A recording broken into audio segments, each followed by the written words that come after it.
एक गांव में बारात आई थी और हर तरफ जश्न का माहौल था, लेकिन किसी को ज़रा भी अंदाज़ा नहीं था कि उसी रात उसी गांव में कुछ ऐसा होने जा रहा है जो अगले दिन पूरे इलाके को हिलाकर रख देगा। अगली सुबह जब लोग अपने अपने काम में लगे हुए थे, तभी गांव के बाहर बने एक प्राइमरी स्कूल के पास अचानक से चीख पुकारे की आवाज़ें आने लगती हैं, क्योंकि वहाँ पर एक पेड़ से एक लड़के की लाश लटकी हुई दिखाई दे रही थी और उसके ठीक नीचे ज़मीन पर एक दूसरे लड़के की भी लाश पड़ी हुई थी और दोनों लड़कों की उम्र लगभग 18 से 22 साल के आसपास थी। और सबसे हैरान करने वाली बात ये थी कि दोनों के शरीर पर किसी भी तरह के चोट के निशान नहीं थे। ये खबर आग की तरह पूरे गांव में फैल जाती है और देखते ही देखते वहां लोगों की भीड़ लग गई। किसी ने फौरन पुलिस को सूचना दी और थोड़ी ही देर में पुलिस भी मौके पर वहां पर पहुंच जाती है। पुलिस ने दोनों शवों को नीचे उतारा और आसपास खड़े लोगों से उनकी पहचान करने को कहा, लेकिन शुरू में कोई भी उन दोनों को पहचान नहीं पाता है। और कुछ देर बाद गांव के ही कुछ लोगों ने बताया कि ये दोनों लड़के अक्सर उनके गांव में दुर्गा पूजा के वक्त डांस करने आया करते थे और ये गाजीपुर ज़िले के छतरपुर गांव के रहने वाले हैं। उनमें से एक का नाम प्रिंस कुशवाहा और दूसरे का नाम मुकेश पासवान था। अब पुलिस ने दोनों लाशों को पोस्टमार्टम के लिए भेज दिया और फिर जांच अपनी शुरू की। जब पुलिस प्रिंस और मुकेश के घर पहुंचती है तो परिवार वालों ने बताया कि 19 मई की रात को दोनों घर से ये कहकर निकले थे कि वो अयोध्या में राम मंदिर के दर्शन करने के लिए जा रहे हैं, लेकिन किसी को भी ये पता नहीं था कि वो अंबेडकर नगर के इस गांव तक कैसे पहुंच गए। अब पुलिस के लिए ये मामला अब और भी उलझता जा रहा था और इसके बाद पुलिस ने दोनों के मोबाइल नंबर की कॉल डिटेल निकलवाई और तभी जांच में एक बड़ा सुराग सामने आता है। पुलिस को पता चलता है कि 19 मई की रात को प्रिंस ने एक नंबर पर करीब 10 बार फ़ोन किया था और जब उस नंबर की जानकारी निकाली जाती है तो वो नंबर गांव की ही एक लड़की लक्ष्मी के नाम पर रजिस्टर्ड था और लक्ष्मी की उम्र लगभग 19 साल थी। अब पुलिस सीधा लक्ष्मी के घर पहुंचती है और उससे पूछताछ शुरू करती है। पहले तो लक्ष्मी ने कहा कि वो अपने दो सहेलियों के साथ, अपनी दोस्तों के साथ सिर्फ गांव में आई थी, बारात देखने गई थी और थोड़ी देर बाद वापस वो अपने घर आ गई थी। लेकिन जब पुलिस ने सख्ती से पूछताछ की तब लक्ष्मी ने बताया कि उसका प्रिंस के साथ अफेयर चल रहा था और उसी से मिलने के लिए प्रिंस उस रात इस गांव में आया था। लेकिन प्रिंस अकेला नहीं था, उसके साथ उसका दोस्त मुकेश और उसी के गांव का एक और लड़का सतीश कुमार भी था, जबकि गांव का ही एक और लड़का भी उनके साथ था। लक्ष्मी ने बताया कि वो सभी गांव के बाहर बने उसी प्राइमरी स्कूल के पास मिले थे जहां अगली सुबह दोनों की लाश बरामद हुई है और कुछ देर तक वहां सब लोग बात करते रहे, लेकिन उसके बाद वो अपनी दोनों सहेलियों के साथ वापस अपने घर आ गई और उसे नहीं पता कि उसके बाद वहां पर क्या हुआ। अब पुलिस को उसकी बात पर पूरी तरह से भरोसा नहीं हुआ और इसलिए लक्ष्मी और उसकी दोनों सहेलियों को थाने ले जाकर करीब 8 से 10 घंटे तक ये पूछताछ जो है चलती रहती है।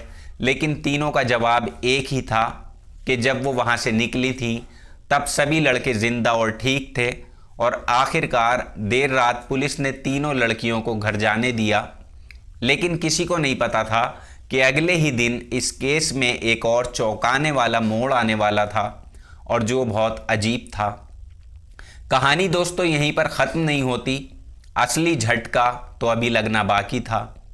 जिस केस को पुलिस धीरे धीरे समझने की कोशिश कर रही थी, उसी केस ने अगले ही दिन ऐसा मोड़ लिया जिसने सबको हैरान कर दिया, पूरा गांव झकझोर कर रख दिया।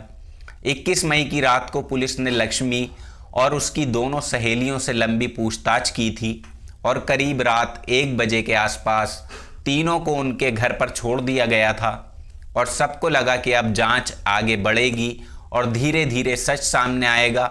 लेकिन अगले ही दिन सुबह गांव से एक और खबर आती है जिसने पूरे मामले को और भी उलझा दिया।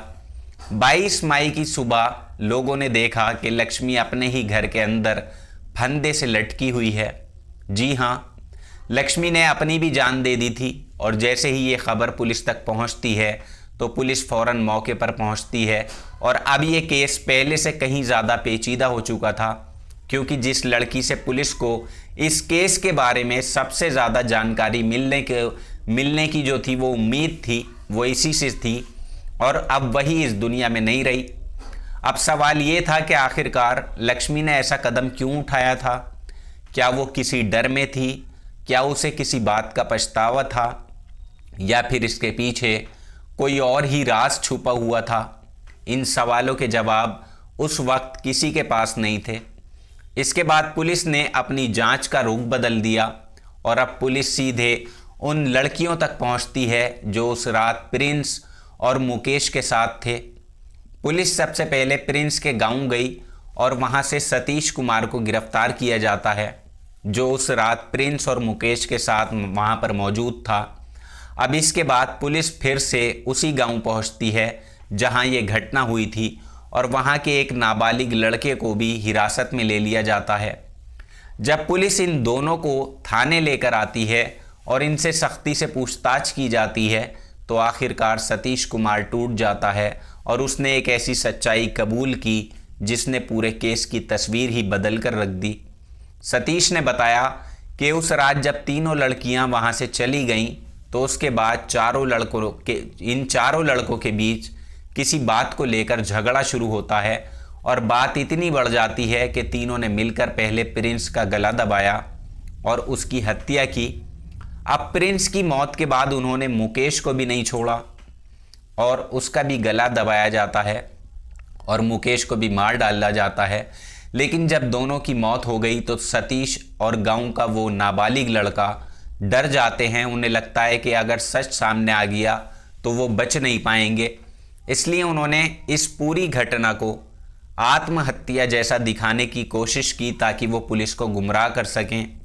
सतीश और उस लड़के ने मिलकर प्रिंस के गले में गमछा बांधा और उसकी लाश को पेड़ से लटका दिया और उसके ठीक नीचे मुकेश की लाश को ज़मीन पर डाल दिया गया ताकि लोगों को लगे कि शायद ये कोई अलग तरह की घटना है। अब इसके बाद दोनों वहाँ से भाग जाते हैं और अपने अपने घर चले जाते हैं।